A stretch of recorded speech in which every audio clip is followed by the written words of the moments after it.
ஒரு மனைவி ஒரு தவறு செஞ்சா கூட நாம் என்ன செய்யறோம்? ஏராளமானவர்கள் முஸ்லிம் சகோதரர்களாக இருக்கக்கூடியவர்கள் நாம வீதி ஓரங்கள்ல கூட மனைவிமார் சிலாக்கள் ஒழுங்க வாகனத்துல ஏறலன்னு சொன்னா ஒரு ஏச்சு, வாகனத்தை பூட்டக்குள்ள அந்த பொம்புளோட ஹபாய் கொஞ்சம் காருக்கு வழியால கதவுக்கு வழியால இருந்துட்டேன்டா ஏச்சு, கொஞ்சம் வாகனத்துல ஏறக்குள்ள ஹபாய் கொஞ்சம் பின்னுக்கு படுகுதுன்னு சொன்னா, ஒரு ரோட்டால ஒரு ஆள் போறாரு, பின்னுக்கு ஒரு பொம்பளோட ஹபாய் என்ன செய்யுது அந்த வண்டிக்குள்ள வடப்போன்னு செல்லி போட்டு போய்த்தோம்னு சொன்னா, நிப்பாட்டி பைக்கில் நிப்பாட்டி பொண்டாட்டி கேசுற எத்தனையோ கணவன்மாரை பார்க்கும். ஒழுங்கா இருக்க தெரியா ரெண்டு செல்லி ஏசுற கணவன்மாரை பார்க்கும். பிள்ளைய வச்சிக்கக்குள்ள அவைக்கு ஒழுங்கா வச்சிக்க தெரியாம இருக்கும். அப்பா ஃபர்ஸ்ட் டைம் பைக்கில் ஏறிப்பா, அவைக்கு வச்சிருக்கிற முறை தெரிஞ்சிக்காது. ரோட்டில் வச்சு ஏசுற எத்தனை கணவன்மாரை பார்க்கும். ரசூலுல்லாஹி ஸல்லல்லாஹு அலைஹி வஸல்லம் அவர்கள் சொன்னார்கள், மனைவிமாருக்கு நீங்க என்ன செய்யாதீங்க, ஏசாதீங்க. அவர்களிடத்தில் கெட்டதும் இருக்கும் நல்லதும் இருக்கும். ஆனா நீங்க என்ன செய்யுங்க, நல்லதை பார்த்து என்ன செஞ்சு கொள்ளுங்க, எடுத்துக்கொள்ளுங்க. நல்லதை அவர்களிடத்துல எடுத்துக்கொள்ளுங்க, நல்லதை நினைச்சு கெட்டதை விட்டுருங்க சொன்னாங்க. நாம என்ன செய்யறோம்? ஏராளமானவர்கள் என்ன செய்யறோம்? நாம எல்லாரும் என்ன நல்லது செய்யக்கூடியவர்கள் தானா? இந்த இடத்துல இருக்கிற நான் சரி, எல்லாம் நான் நல்லதுதான் செய்யறேனா? எந்த தவறும் என்னோட நடக்கிற இல்லையா? எந்த பாவமும் நான் செய்யற இல்லையா? எல்லாரிடத்திலும் தவறுகள் இருக்கும் சகோதரர்களே. மனிதர்கள் எல்லாம் தவறுக்கும் மறதிக்கும் மத்தியெல்லாம் படைக்கப்பட்டிருக்கும். நாம் ஒருத்தரும் இந்த மலக்கில்ல, எல்லாரும் தவறு செய்வோம். பொம்பளை தவறு செய்வா, நாம ஏதோ ஒன்று செல்லுவோம், அவ ஏதோ ஒன்று செஞ்சு வைப்பா. சரியான முறையில அணுகணும்.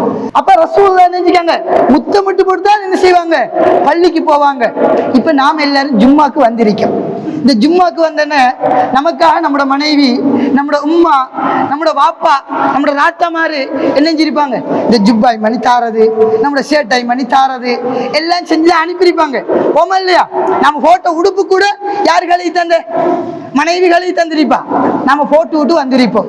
நம்ம ஜும்மாக்கு தொழுகையை விடுங்கள, ஒவ்வொரு தொழுகைக்கு வரக்குள்ளையும் முத்தம் கொடுக்கறது வேற விஷயம். ஆனா இந்த ஜும்மாக்கு வரக்குள்ளையாவது மனைவியை கூப்பிட்டு நாங்க நினைஞ்சிட்டோம், ஜும்மா போயிட்டு வாராண்டு ஒரு முத்தம் கொடுத்து விட்டு அந்த கணவன் மாதிரி யார் தீப்போம் கொடுத்திருப்போமா? அது அப்படியே பிள்ளை எல்லாம் இருக்கு. இப்படிதான் யோசிக்கணும் நாம. ஏன் நம்ம இவ்வளவோ செய்யறோம், இதை செய்யறதுக்கு நமக்கு மனசு வரல. எப்பயாவது நம்ம செஞ்சிருக்கோமா? எவ்வளவு கஷ்டப்படுறாங்க வீடுகள்ல, அவங்க செய்யற வேலைகளை ஒரு நாளைக்கு நம்ம செய்யலாமா?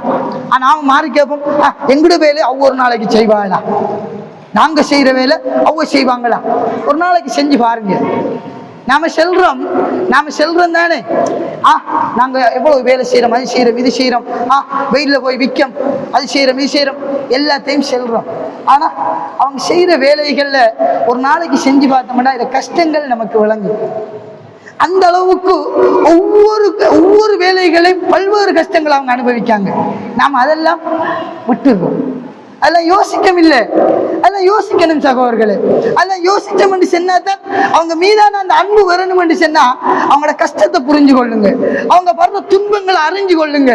நாம வருமனே இந்த பிள்ளைய நான் போயிட்டு வரேன், உனக்கு இந்த பிள்ளைய பார்க்கலாதான் சொல்லி ஏசுவோம். ஆனா அந்த பிள்ளைய பார்க்கறதுக்கு கூட அவங்களுக்கு டைம் இருக்காது. அவ்வளவு வேலை, காலைல என்ன சொல்லுவாங்க, சுடுதண்ணி ஊத்தின மாதிரி ஓடி திரிவாங்க, அவ்வளவு வேலைகள் செய்வாங்க. ஆனா நம்ம அதெல்லாம் யோசிக்கிறல்ல.